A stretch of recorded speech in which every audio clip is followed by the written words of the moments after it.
Au vu de cette échelle de bruit et de ces temps d'exposition maximum, une réglementation est applicable dans les lieux musicaux en France et dans certains pays du monde. Les lieux musicaux sont les discothèques, les dancing, les bars, les restaurants et tout endroit dont l'activité suppose la diffusion de musique amplifiée dont le niveau sonore est supérieur à la règle des 80 décibels A, équivalent pour 8 heures. Cette réglementation a deux objectifs: la protection de la santé auditive du public par limitation du niveau sonore à l'intérieur des établissements. 2. La protection de l'environnement par l'exigence d'une isolation acoustique minimum entre les établissements et les locaux d'habitation voisins. La réglementation est claire. Suite aux parutions des décrets numéro 2007-1244 du 7 août 2017,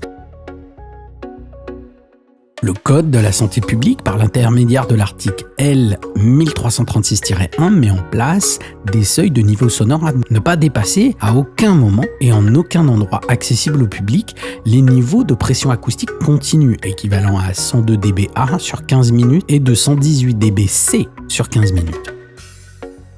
L'article R 1336-1 du Code de la santé publique, quant à lui, oblige les établissements dont la capacité d'accueil est supérieure à 300 personnes à enregistrer en continu les niveaux sonores en dBA et en dBc et de conserver les enregistrements pour une durée minimum de 6 mois.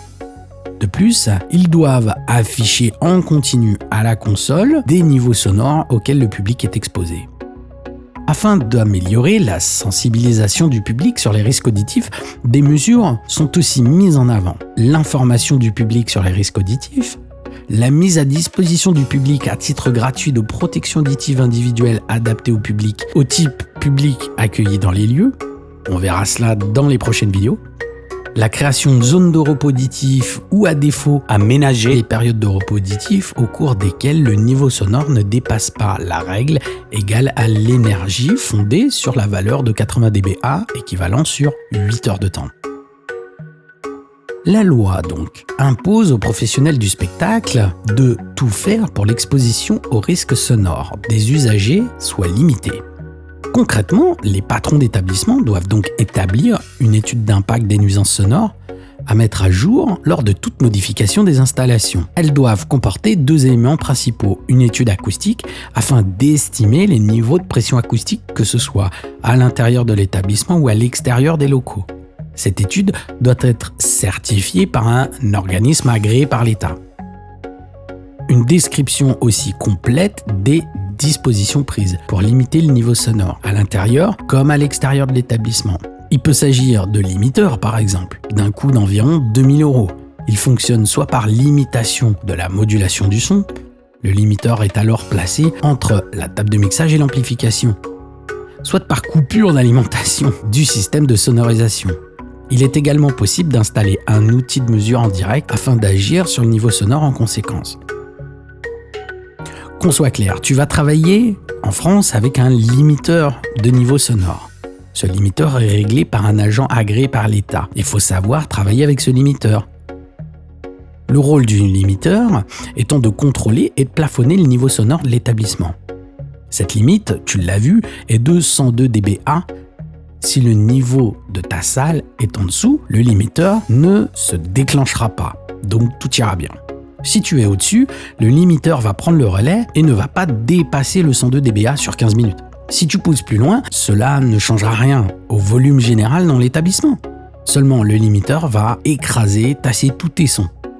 Tes titres seront pas dynamiques et ne respirera pas. Résultat, un son horrible.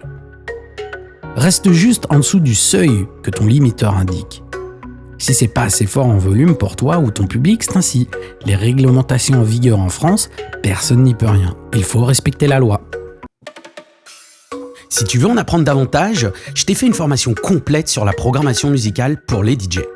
Imagine-toi, toutes les connaissances et les compétences nécessaires pour captiver et gérer ton public lors de chaque soirée. Cette formation te guidera pas à pas pour maîtriser l'art de la programmation musicale et de te démarquer en tant que DJ. Au cours de cette formation, tu découvriras les secrets de la sélection de titres, comment construire son set musical cohérent et comment lire et analyser ton dance floor pour adapter ton set en temps réel. Tu apprendras également à utiliser des outils avancés pour programmer et mixer ta musique avec précision. Mais ce n'est pas tout.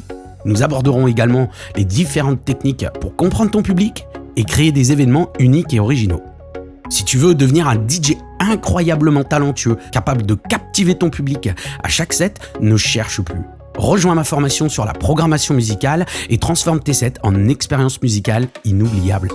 Pour cela, clique sur le lien en description de cette vidéo. Et pour toi qui es resté jusqu'au bout de cette vidéo, je t'offre un cadeau. C'est une formation qui t'aide à devenir DJ en moins de 30 minutes, te permettant de voir tes rêves de devenir DJ et producteur se réaliser. Ça, c'est pour moi, c'est cadeau, ça me fait plaisir. Le lien est disponible en description. Mais aussi, abonne-toi à la chaîne en cliquant sur la cloche afin de recevoir toutes les notifications sur mes nouvelles vidéos, car cela m'aide à créer de nouveaux contenus. Et n'oublie pas, si tu as aimé cette vidéo, tu cliques une fois sur le pouce vers le haut, et si tu ne l'as pas aimé, tu cliques 2 fois sur le pouce vers le bas. Pour ma part, je te donne rendez-vous la semaine prochaine pour une autre vidéo.